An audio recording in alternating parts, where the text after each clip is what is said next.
สายนักข่อยไว้ในนะอ๋อเป็นทงอยู่อันตัวเครื่องง่ายแล้วมันชุดละเซนป้ายไปเด้อของผู้ใหญ่ของเด็กน้อยละ70และก็ของเด็กประมาณ8 ปี8 เดือน5 ปีปลายอะไรอันชุดละ40แบบนั้นโอ้เจ้าบัดค่อยไปแจ้งค่อยสิฮู้บ่บัดนี้ฮู้เพราะว่าเขาเขียนไว้อยู่น่ะเขาเขียนไว้แล้วเลยเบิ่งปะอึ๊บจักปีก็เจ้าก็ฮู้นะหั่นล่ะเขาเขียนไว้อยู่นี่โอ้กล่องอันใหญ่เละอยู่เนาะนี่จะจัดไว้แบบนี้ผ้าห่มโอ้หนาข้างนี้ผ้าห่มนี่เนาะปืนไรผ้าห่มจะขายคือละเซนนะปืนละแสนแต่ว่ารุ่นบางก็นี่นี่ปืนไรทันรุ่นบางคือ50 บาทมั้งทันรุ่นบางนะรุ่นบางเพราะว่ามันสิห่มกับบ่อุ่นเฮาเอารุ่นนั้นแบบมาตรฐานเลยนะรุ่นนามันนี่แม่โอ้มันนักอยู่อันผ้าห่มนี่แสนเนาะแม่10 พื้นกับล้านนึงเลย10 พื้นล้านนี่4 6 8 10 พื้นบ่นี่แม่2 4 6 8 10 พื้นยังอันนี้คือลายนะตัวนี้อันนั้นมันเป็นอันเสื้อยาวแล้วก็ถุงตีนเท่านี้ล่ะแล้วก็ส่งนะโอ้อันนี้เป็นของผู้ใหญ่นี่มันเลยถุงใหญ่นี่ครับถึงชุดนี้คนวอมแม่นเด็กมันเล็กเกินแล้วเพื่อบ่มีวอมก็เอาวอมให้นะสุดยอดอีหลีพี่น้องเอ้ยนี่ล่ะถ้าเอาเงินต่างประเทศนี่ก็ถ้าซื้อของหรูหราก็สิได้แต่สิ้นเดียวพี่น้องแต่ว่าถ้าซื้อของธรรมดาสามัญแบบนี้ก็ได้หลายแบบนี้ถ้าซื้อของหรูหราแบบนี้บ่พอซ้ำบ่พอเนาะพอดีอันนี้ก็พอดีเนาะได้สิ้นเดียวเท่านั้น4 ล้านอันนี้ถือว่าหลายๆนี่นั่นนี่มันได้เป็น100ถุงถ้าซื้อถุงแบบนี้ก็สิได้หลายนะก็ได้ถุงเดียวเนาะมันซื้อเครื่องแบบนี้ก็ได้หลายครอบครัวได้หลายครอบครัวแต่ถ้าเขาไปซื้อตลาดก็สิบ่ได้หลายซำนี้อีกเครื่องนี่เพราะว่าค่อยไล่ราคาส่งเลยนี่นะไล่ราคาส่งให้ใส่มันได้หลายแน่นะถ้าไปซื้ออยู่ตลาดซ้ำนี้ก็ระดับอัน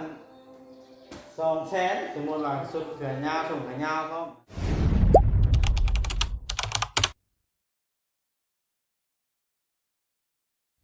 เอาพี่น้องเอ้ยโดยเปิดภาพขึ้นกะหน้าหนาวเข้ามาแล้วพี่น้องเอ้ยลมหิวๆมื้อนี้เป็นวันศีลพี่น้องคนลงตักบาตรหยาดน้ำเต็มอยู่เนาะพี่น้องเอ้ย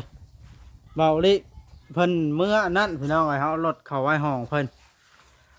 เมื่อบ้านเมียพ่อของเมียเพิ่นน่ะบ่สบายนักก็เลยพาเมียเมื่อตั้งแต่วานนี้เมื่อคืนนี้ฮอดคืนนี้พี่น้องเมื่อวานนี้เนาะเอามานี่เฮาก็สิมาแจ้ง FC ทุกท่านพี่น้องเบิดทุกคนพี่น้องเอ้ยทางเฮาก็สิได้มาอุดหนุนหรือว่าซื้อเครื่องกันหนาวเล็กน้อยผู้ใหญ่แน่และก็ผ้าห่มแน่ไปแจกให้ผู้ที่ทุกข์ยากขาดเขินซื้อน้ำชาสุดานี่แหละเมียบ่าวบอสอันนี้เพิ่นก็กำลังกะเกียมจัดแจงอยู่คัดลอกเครื่องสบายดีเท่าสบายดีเด้อแต่ใช้กะเกียมแล้วบ่เครื่องอันขอให้กะเกียมให้นะเกียมแล้วอยู่ในพี่ล่ะเกียมแล้วนี่ได้สาสิเฮ็ดหยังนี่คือหลายแท้นี่อันนี้สิแยกเครื่องไปใส่สลิงเพราะว่าบ่มีงานบุญเฮาล่ะสิเลาะขายตามบ้านเด้โอ้บัดนั้นบ่มีบุญละเจ้าสิใช้สลิงไปขายตามหมู่บ้านแต่หลายยังหลายลิสุดเนาะเจ้าลงหลายลินี่เต็มเดินนี่แล้วยังจะกระสอบบริจงออกนะยัง3 ซ1 2 3 4ปัดแต่เครื่องเบิดนี่ว่าท่านนี่ฮะยัดใส่กระสอบไปแช่แต่นั้นเครื่องเบิดหันปัดแต่คือหลายกว่าตลาดซีโนท่านนี่ขายเจ้าขายเป็นยังคือขายถือกว่าอยู่ซีโนเพราะว่าเขาบริเสียค่าที่เนาะเขาเคลื่อนย้ายตลอดเสียกับ13,000บ่หลายๆคืออยู่เซโนใช้ชุดแบบใดเนี่ยเจ้าจัดไว้ค่อยยกตัวอย่างให้เบิ่งดูนี่อันนี้บ่ แม่นอยู่ซอก มาเบิ่งดู มันได้ยินเสียงเพลงเข้ามาแล้วเลยสิได้ จ้าเป็นแล้วข่าวม่วนเนาะเขาเปิด อันนี้มันเป็นชุดนี่นะ โอ้เป็นชุดกันหนาว ผ้าคนกันหนาวอุ่นค่ะก็ได้มันจะคือกันกับผ้าพื้นละเซนนะเนื้อผ้ามัน โอ้ถ้าเป็นชุดแล้วมีเสื้อเขียวแบบนี้แล้วก็ทรงเขียวแบบนี้ แม่น อืม ชุดละ40จังเลย แบบนี้ได้ แล้วก็ ชุด มีชุดกระตุ้นแบบนี้นี่ ชุดอีกน้อยโอ้อันนี้ก็นุ่มอีก ในเทนในนั่นสิน้อง โอ้ชุดเด็กน้อยตั้งแต่จักเดือนหาจักเดือนยาว แปด จั ป ด ระมาณ8 เดือน5 ปีปลาย2 ปี 3 ปีก็มีตัวใหญ่น่ะชุดละ70,000ตัวใหญ่แบบเด็กประมาณ5-6 ปีอะนะพอก็ใส่เตรียมไว้เบ่แล้ว โอ้มีทั้งชุดละฮอต70 80มีวัดบ่ได้นี่ แม่ของผู้ใหญ่สิชุดละแสนปลายเลย โอ้จะจัดทั้งเครื่องน้อยเครื่องผู้ใหญ่ป้าไปเบิ่งป้ามันแบบใดจะจัดไว้แบบใดจะจัดไว้อยู่เฮือนในเฮือน แม่นพ้นทีละ นี่พี่น้องเครื่องตัวนี้เพิ่นสิแยกจัดแจงแต่ว่าเครื่องเพิ่นจัดไว้แล้วก็นี่อยู่เพิ่นว่าให้เมียจัดไว้ให้พี่น้องเอ้ยบอกว่าเงินเท่านั้นแล้วก็สายโอ้ นะคอยไว้ในนะ อ๋อ เป็นทงอยู่อันตัวเครื่องง่ายแล้วมันชุดละแสนปลายไปเด้อของผู้ใหญ่ของเด็กน้อยละ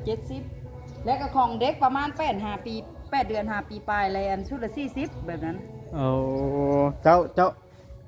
บัดค่อยไปแจ้งค่อยสิฮู้บ่บัดนี้ ฮู้เพราะว่าเขาเขียนไว้อยู่น่ะ เขาเขียนไว้แล้ว ส่งเลย เบิ่งปะอึ๊บ จักปีก็เจ้าก็ฮู้นะหั่นล่ะเขาเขียนไว้อยู่ นี่โอ้กล่องอันยะเล่อยู่เนาะนี่จะจัดไว้แบบนี้ผ้าห่มโอ้หนาข้างนี้ผ้าห่มนี่เนาะปืนไรผ้าห่มจะขาย คือละแสนนะ ปืนละแสนแต่ว่ารุ่นบางก็นี่นี่ปืนเท่าไหรอันรุ่นบาง คือละ50 บาทมั้ง อันรุ่นบางนะ รุ่นบางเพราะว่ามันสิห่มกับบ่อุ่นเฮาเอารุ่นนั้นแบบมาตรฐานเลยนะ อันรุ่นนามันนี่ แม่ โอ้มานักอยู่อันผ้าห่มนี้แสนเนาะ แม่10 เดือนก็ล้านหนึงเลย 10ผืนล้านนี่ 4 6 8 10ผืนบ่นี่ แม่2 4 6 8 10พื้น เอาขึ้นมาเบิ่งดูอันเด้ ผ้าห่มบ่ผ้าห่มเลยนี่อันนี้สุดใหญ่น่ะสุดเด็กกลางน่ะนี่ ชุดผู้ใหญ่ สุดเด็กกลาง 10 ปี55 ปีเจ้าเขียนไว้เนาะ นี่ โอ้ก็ง่ายแล้วแต่บัดข่อยไปแจ้ง น่ะนี่สุดเด็ก7 5 8 ปี โอ้นี่พี่น้องเราเขียนไว้ได้ น่ะสุดคุณแก่2 5 3 ปีใช้ได้นี่ ชุดกันหนาวนิดหน้อยวันนี้ แม่เจ้าเห็นเด็กอันจักปีมาเอาเจ้าก็หาเบิ่งตามป้ายมานี่ล่ะนี่อันนี้1 5 2 ปีใช้ได้ บ่แล้วข่อยสิไปจัดแจงแบบไปเบิ่งเฮือนใดทุกข์ยากพอสมควรข่อยจะเอาให้ได้ถ้าไปแจกผู้คนแบบว่าพวกรวยแล้วเขาก็มาเอาคือกัน อืม มันแบบนั้น เป็ผ้าห่มนี่อุ่นแท้ เดี๋ยวจะพึ่งมาแล้วพึ่งเบิ่งแล้วบ่ใหญ่ให้เท่า แบบห่มคืนเดียวแบบบ่ซ้อนเฮาก็อุ่น เดี๋ยวมันหนาตุ้มไปก็ได้อีกนี่ตุ้มย่างไปดิ้นบุญกลางบ้านผู้เฒ่าผู้แก่เนาะ แล้วหลายได้เป็นร้อยชุดคุณมาชุดผู้ใหญ่เด็กน้อยรวมกันเนี่ย ชุดใหญ่ผู้น้อยเห็นไหมที่เหนือที่ จะใส่ถุงเลยไป มีนี่แหละโอ้ก็ได้หลายอยู่เด้อครับแจกเบิดมือกับบ่เบิดอันนี้เนาะ นี่ฮะล่ะนับบ่กว้างเด็ดบักหลายๆชุดนี่ อืมนี่ล่ะพี่น้องเลยจัดนักจัดเต็มซื้อชุดกันหนาวเตรียมสิไปแจกเพราะว่าเป็นเงินทางผู้ใหญ่เพิ่นพุ่นแล้วอุดหนุน แม่ เนาะผ้าห่มกับ10ผืนไว้แจกจ่ายให้คนเฒ่า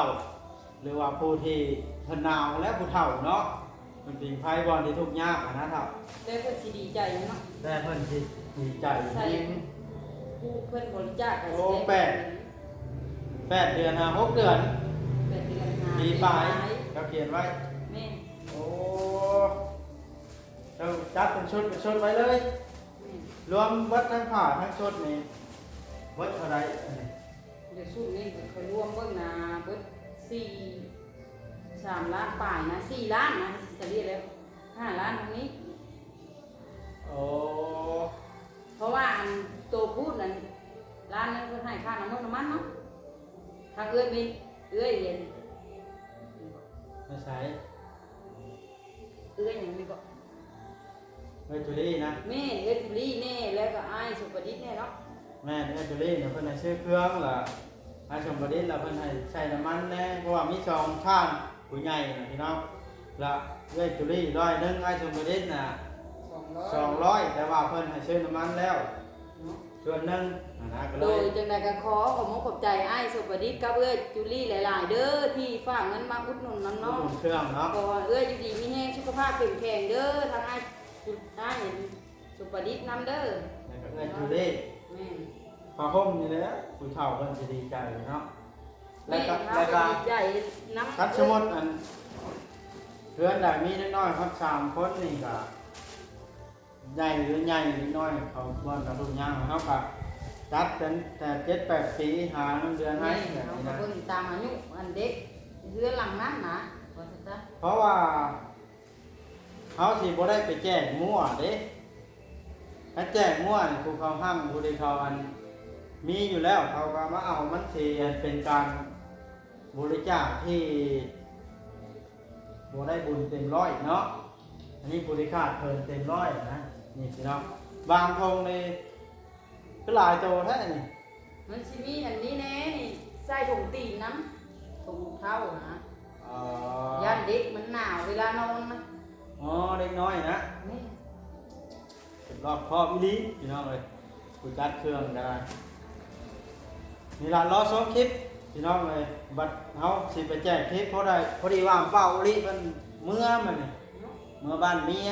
พอเท่าแล้วพออยู่ดีเนาะ แม่ของสาวน้ำเมียเพิ่นน่ะป่วยนะ พ่อ พอเนาะ พ่อ อีหยังอันนี้คือหลายนะตัวนี้ อันนั้นมันเป็นอันเสื้อยาวแล้วก็ถุงตีนเท่านี้ละแล้วก็ส่งนะ โอ้ อันนี้มันเป็นของผู้ใหญ่นี่มันเลยถุงใหญ่แน่ ครับเป็นชุดมีคนวอร์ม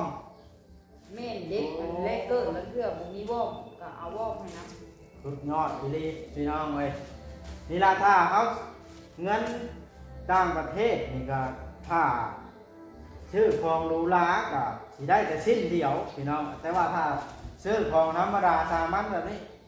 ก็ได้หลายแบบนี้ ถ้าซื้อของหรูหราแบบนี้ บ่พอซ้ำ บ่พอนี่ เนาะ พอดีอันนี้ก็ พอดีเนาะได้สิ้นเดียวเท่านั้น 4 ล้าน อันนี้ถือว่าหลายๆนี่นั่นนี่มันได้เป็นร้อยถุง ถ้าซื้อธงแบบนี้ก็สิได้หลายนะก็ได้ธงเดียวเนาะมันซื้อเครื่องแบบนี้ ก็ได้หลายก็ ได้หลายครอบครัว แต่ถ้าเขาไปซื้อตลาดก็สิบ่ได้หลายซำนี้อีกเครื่องนี่ เพราะว่าค่อยไล่ราคาส่งเลยนี่นะไล่ราคาส่งให้นะใส่มันได้หลายแน่นะ เออถ้าไปซื้ออยู่ตลาดซ้ำนี่ก็ระดับอัน200,000สมมุติว่าสุดเขือยาวส่งเขือยาวพร้อมนะ เนาะ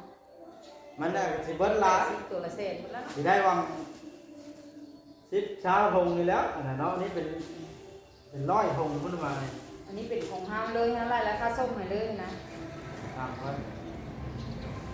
มันมีชุดผู้ใหญ่แน่ก็สิแพงนี่ข่อยเบิ่งนี่เนาะ แม่ แจ็คเก็ตยีนแน่บ่นี่ อันนี้เป็นของเด็ก นั่นเลยว่าเสื้อยีนแน่ ยืดขายาว โอ้จบพี่น้องจักนักจัดเต็มเตรียมรอชมรอรุ่นพี่น้องว่าสิไปแจ้งอยู่ใช้เครื่องอันนี้เนาะเป็นทางเงินผู้รักผู้ใหญ่เพิ่นผู้รักอุดหนุนให้ไปช่วยเหลือผู้ที่ชุกหน้าขาดเถินเนาะขอบคุณทุกคนทางผู้ใหญ่ใจดีเบิดทุกคนเด้อเนาะที่อุดหนุนเนาะถ้าเกิดว่าท่านอื่นหรือว่าท่านใดอยากสนใจผู้ที่ใจบุญอยากอุดหนุนช่วยเหลือคนทุกข์ยากให้ไปแจกชุดกันหนาวกับอุดหนุนในซุหรือว่าอาซุกันนั่นว่าเอาลีเอิญเนาะ ป้า ปาซุกัน สา ข่อย มารถอุดหนุนทางเฮาได้เด้อเพราะว่าเฮาขายเสื้อผ้าสุดเด็กน้อยผู้ใหญ่นี่ครบ ท่านบอกว่าเอิญเนี่ยละเท่าทิว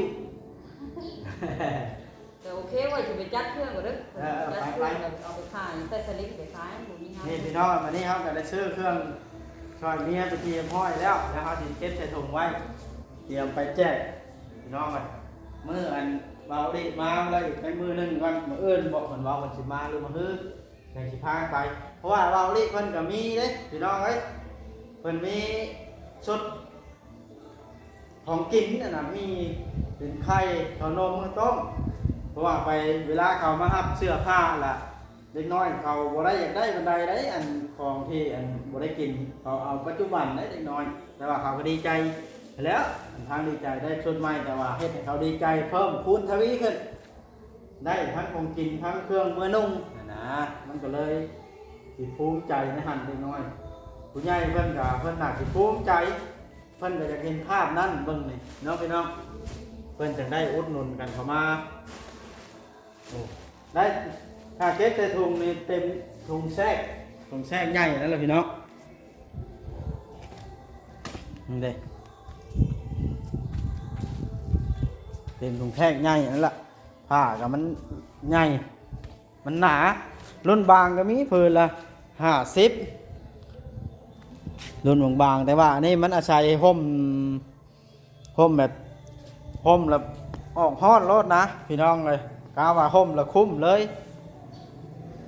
รถนี้ละพื้นละแสนเพราะว่ามันกสินาเรื่องกันราคาแบบ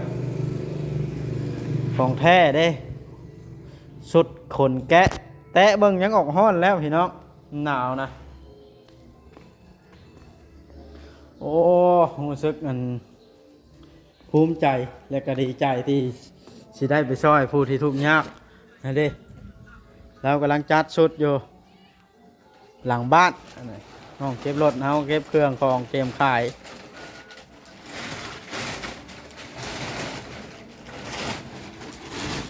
อย่างใดก็ภาคพี่น้อง FC ทุกท่านรอชมรอติดตามเด้อพี่น้องเนาะว่าเฮาสิไปแจกแบบใด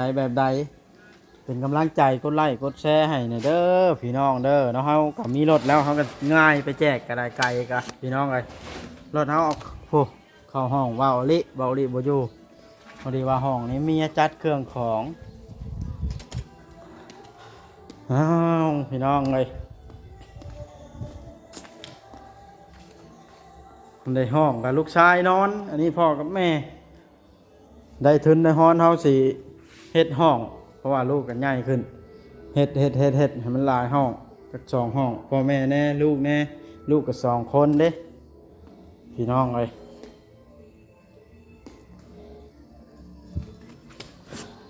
โอเคคลิปนี้ก็สิได้จบคลิปลงซ้ำนี้แหละพี่น้องไอ้ภาคเป็นกำลังใจกดไลค์กดแชร์เบิ่งคลิปเบิ่งโฆษณาให้หน่อยเด้อพี่น้องรอชมว่าสิเป็นจังใดก็ได้ โอเคบายสบายดีขอบใจเด้อไอ้สมประดิษฐ์และเอื้อจุลี่ที่อุดหนุนเครื่องซอยเมียเบาบอสให้มีรายได้ก็ได้ไปแจกผู้ทุกข์ยากนะครับพอได้พอรถเฮานี่แล้วเนาะ ว่าตรงๆก็ได้โอเคอยู่ดีมีแฮงเด้อบาททีนี้เนาะ